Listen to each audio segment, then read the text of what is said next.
दुर्वासा बाबा ने वहां पर जाकर अपने नियम बता दिए राम जी के सामने। मेरा कुछ नियम है, 2 मेरे संकल्प हैं, आपको संकल्प पूरा करो और मेरे 60,000 ब्राह्मणों को, ऋषियों को भोजन करो। कौन सा नियम है तुम्हारा? दुर्वासा ऋषि ने कहा मेरा नियम यह है राम जी, जल,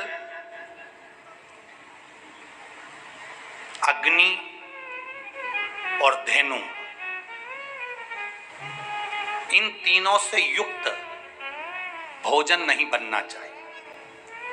क्या क्या चीज जम के बोलो जरा। पहले नंबर पर जल, दूसरे नंबर पर अग्नि, तीसरे नंबर पर धेनु, धेनु मतलब गाय।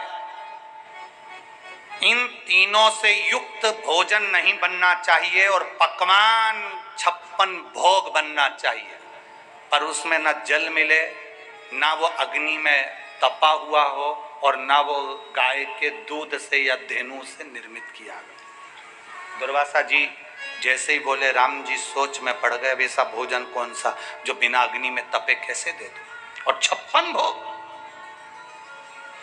दूसरा, दुर्वासा बाबा ने दूसरा संकल्प कहा, सुनो राम जी मेरा दूसरा संकल्प है, मैं शंकर जी की आराधना करता हूं, शिव की पूजन में करता हूं। आज अयोध्या में शंकर की पूजन करूंगा, पार्थिव शिवलिंग का निर्माण कर मैं पूजन करूंगा, पर मेरे पूजन में वो फूल चाहिए जो अयोध्या के किसी व्यक्ति ने देखा ही नहीं। उस फूल पर अवधवासियों की कोई की दृष्टि ना पड़ी हो।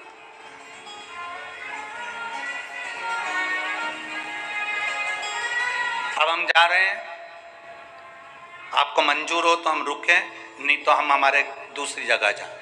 राम जी ने कहा हमारे यहाँ से कोई भूखा जाए अच्छी बात नहीं है, आप बिल्कुल भोजन करिए।